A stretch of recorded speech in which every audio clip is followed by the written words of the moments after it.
Donc, bonjour à tous, donc bienvenue pour, comme toujours, les éclairages de cette semaine. Donc, je m'excuse encore, j'enregistre un peu tard, c'est lundi matin ici au Guatemala, donc vous l'aurez que lundi soir.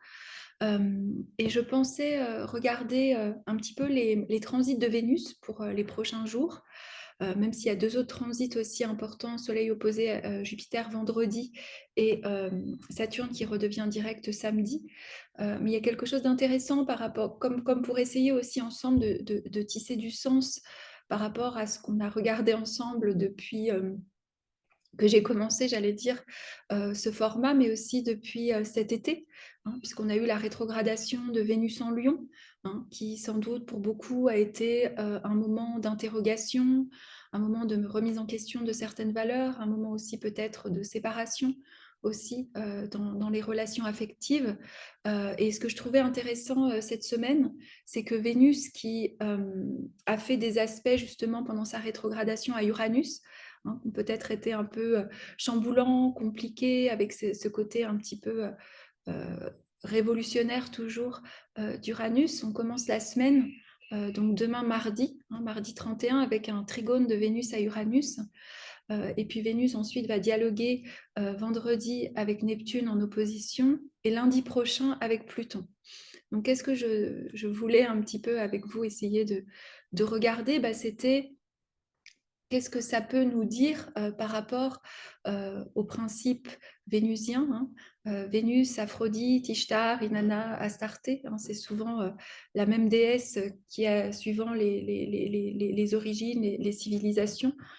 Et qu'est-ce qui se passe quand elle dialogue justement avec des planètes dites transpersonnelles, donc qui lui amènent, j'allais dire, une possibilité d'évolution, de grandir, hein, et notamment aussi puisque les dernières éclipses, toutes ont été régies quelque part par Vénus, hein. Celle de samedi, la lune étant en taureau, elle était dans le domicile de Vénus. La nouvelle lune en balance était dans le domaine de Vénus. Donc il y a quelque chose par rapport à la signification de Vénus, à ce côté aussi étoile du matin et étoile du soir, hein, où lorsqu'elle était étoile du soir, elle inspirait, on disait le love making, donc elle inspirait l'amour, et quand elle est étoile du matin, il y a ce côté beaucoup plus guerrier, hein. On disait même parfois dans certains textes, vous voyez que quand elle sortait de sa zone, enfin, quand elle sortait de sa descente dans le monde du dessous, hein, donc quand elle est dans cet aspect d'Inanna, elle laissait une trace de feu, enfin elle laissait une trace rouge qui inspirait la guerre. Donc il y avait aussi cette férocité de Vénus qu'on oublie souvent, hein, euh, mais qui vient nous interroger profondément sur nos valeurs, sur la valeur qu'on se donne, sur comment les choix, que ce soit les choix affectifs, les choix professionnels, les choix des choses qu'on fait tous les jours, reflètent nos valeurs. Vénus, pardon, j'allais dire Vénus. Vénus, c'est un principe d'union, hein, de lien, d'harmonie, de beauté. Euh, c'est la grâce, hein. Pour moi, Vénus, dans son aspect le plus subtil, c'est toujours cette beauté au sens platonicien qui nous ferait accéder à d'autres dimensions, hein. Dans son ombre, Vénus, c'est la jalousie, la compétition, la rivalité, la comparaison, la séduction, la fuite dans le plaisir, la fuite dans des choses qui nous enchaînent et qui nous attachent, hein. Mais c'est aussi ce principe d'éros, hein, diraient les Jungiens, c'est ce principe de notre énergie vitale, hein, comment elle s'exprime dans une relation, comment elle s'exprime dans notre art, comment elle s'exprime dans tout ce qu'on fait. Donc elle nous ramène un petit peu de joie aussi normalement.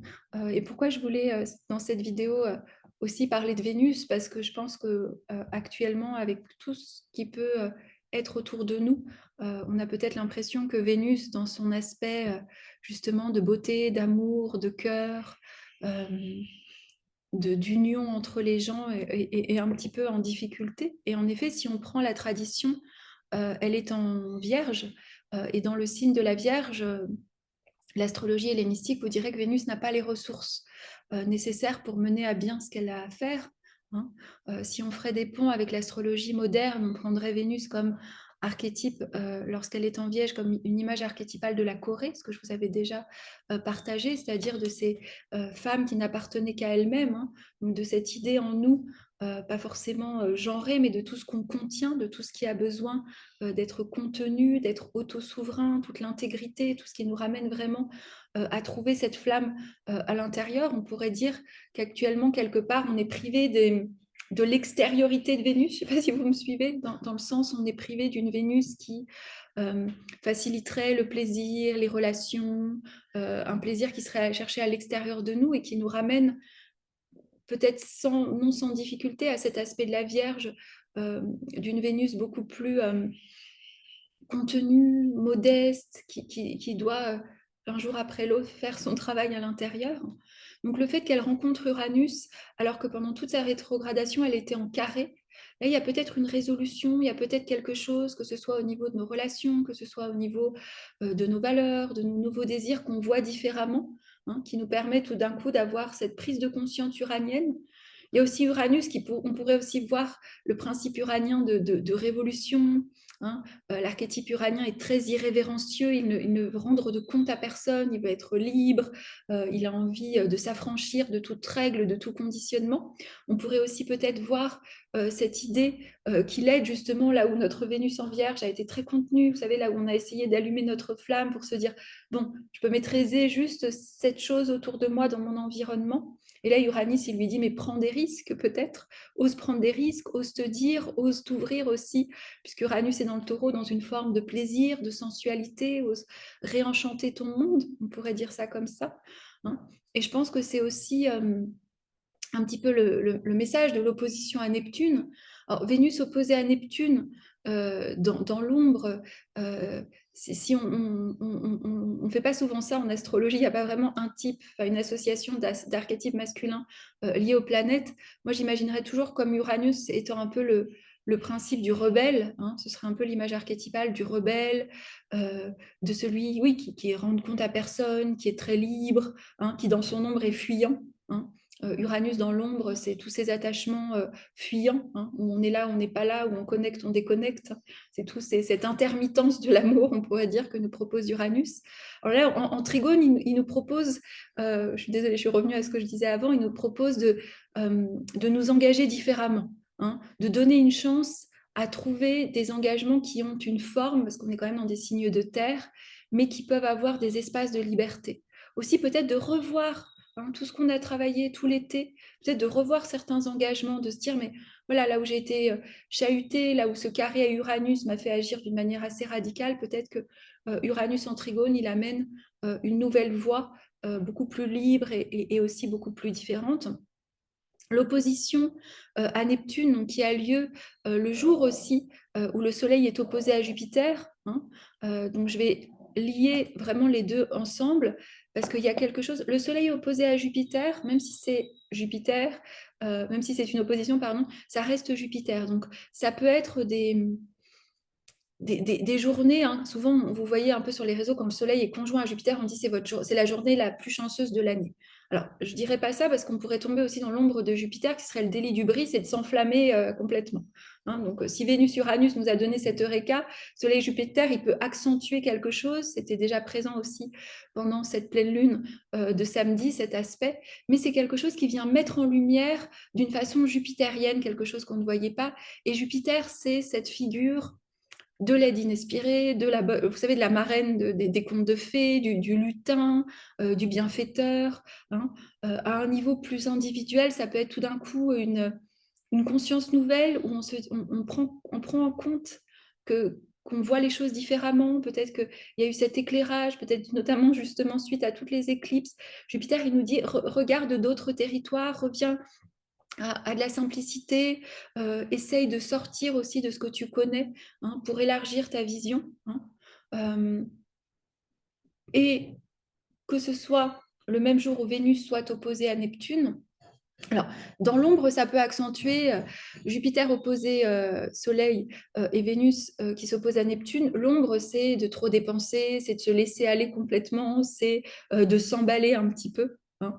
Euh, mais d'un autre côté, je trouve que comme Vénus est en Vierge et Neptune est en Poisson, Neptune, dans son archétype masculin, ce serait the lover, hein, vous le trouvez des fois, c'est l'amant. C'est l'amant qui veut nous séduire et il peut nous séduire en effet dans l'ombre, c'est-à-dire en nous faisant miroiter un idéal, en nous faisant miroiter qui va nous sauver de notre Vénus en Vierge, qui va nous sauver de là où on était enfermés en nous-mêmes, en nous proposant monts et merveilles. Hein. Mais dans la lumière, il vient dissoudre aussi certaines frontières, peut-être qu'on avait mis certains lieux en nous qui justement ne voulaient pas, n'osaient pas. Hein. Il vient nous offrir la possibilité de se laisser aller à sentir, tout simplement, à réenchanter quelque chose en nous, à se laisser bercer par la sensualité, par l'amour, par la beauté, par le romantisme aussi. Alors, avec toujours, hein, comme c'est une opposition, c'est Vénus en Vierge, on pourrait dire, c'est pas qu'elle aime pas le romantisme, mais c'est qu'elle est très contenue. Hein. Elle ne va pas forcément l'exprimer. Avec Neptune en Poisson, vous avez vraiment cette envie de vous laisser aller. Hein, et peut-être que Vénus, justement, est obligée de dissoudre certaines des frontières qu'elle avait créées entre elle ou l'autre, ou tout simplement entre elle et certains objets de plaisir, pour se laisser bercer, pour accepter le mystère, pour accepter quelque chose qu'elle ne comprend pas trop, mais juste... oui, c'est les octaves aussi. Neptune est l'octave supérieure de Vénus en astrologie moderne. Donc, vous avez cette idée vraiment de sensualité, de quelque chose qu'on ne maîtrise pas, du mystère de l'amour, peut-être j'allais dire, de faire confiance que l'amour peut toujours triompher. Hein.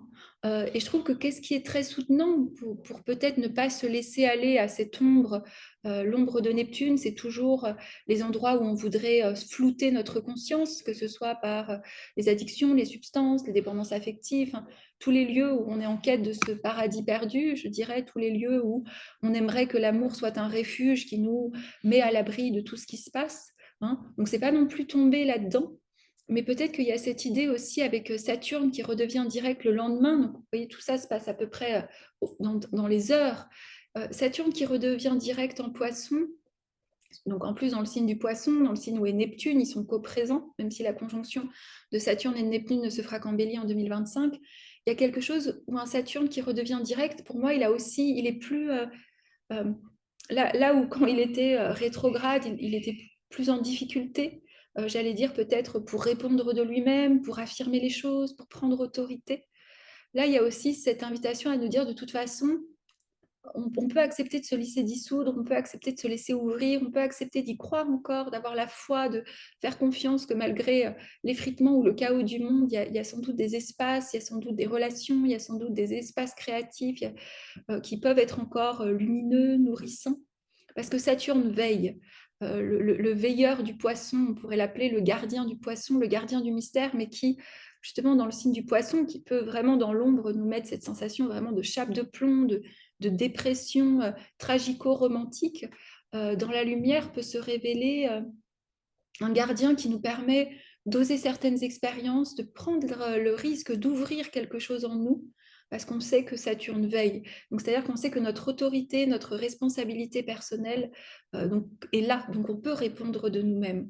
On peut répondre de ce mystère. On peut répondre d'aimer côtoyer le langage mythologique ou archétypal, parce qu'on ne va pas s'y perdre. C'est pas qu'on est forcément en train de nourrir l'intellect. On est en train de nourrir quelque chose, au contraire, de beaucoup plus poétique, de beaucoup plus reliant à d'autres dimensions, hein, de notre être.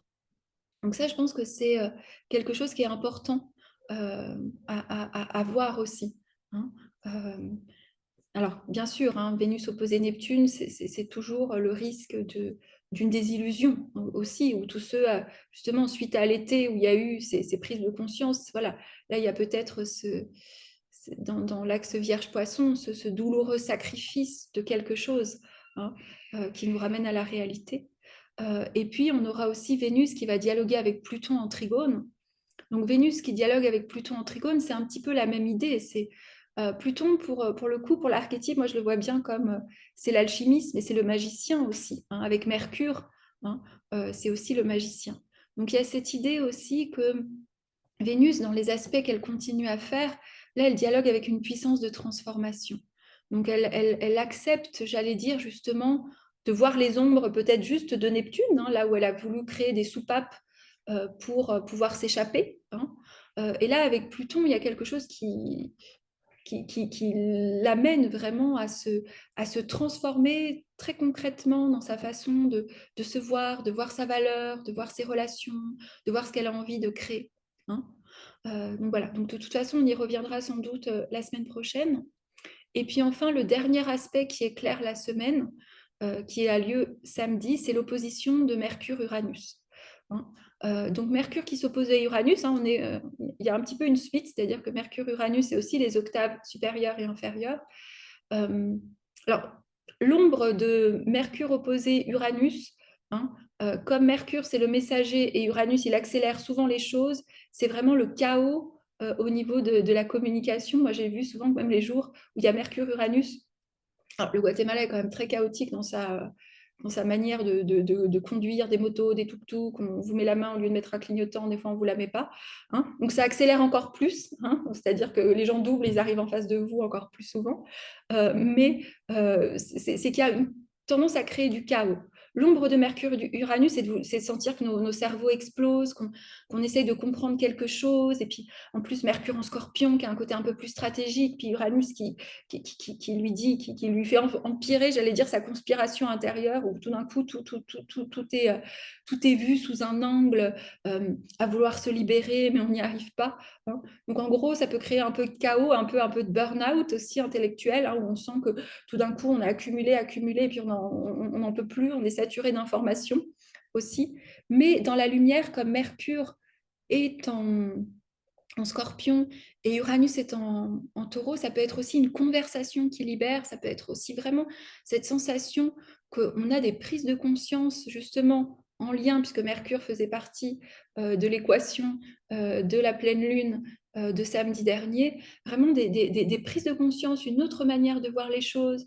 Uranus en Taureau, il veut vraiment aider aussi à sortir de l'englument parfois du Scorpion, hein, en lui faisant revenir à des choses plus simples, en atterrissant les choses. Donc, il peut vraiment aussi avoir quelque chose voilà, en nous où on sent que tout d'un coup, euh, nous agite pour nous permettre une grande libération. Ça peut être vraiment d'oser prendre la parole, d'oser poser des mots sur quelque chose qui, en nous, était ruminé. Hein, en plus, que ce soit le taureau ou que ce soit le scorpion, il y a quelque chose de la rumination, quelque chose d'une toxine qui s'accumule, hein, et quelque chose qui libère.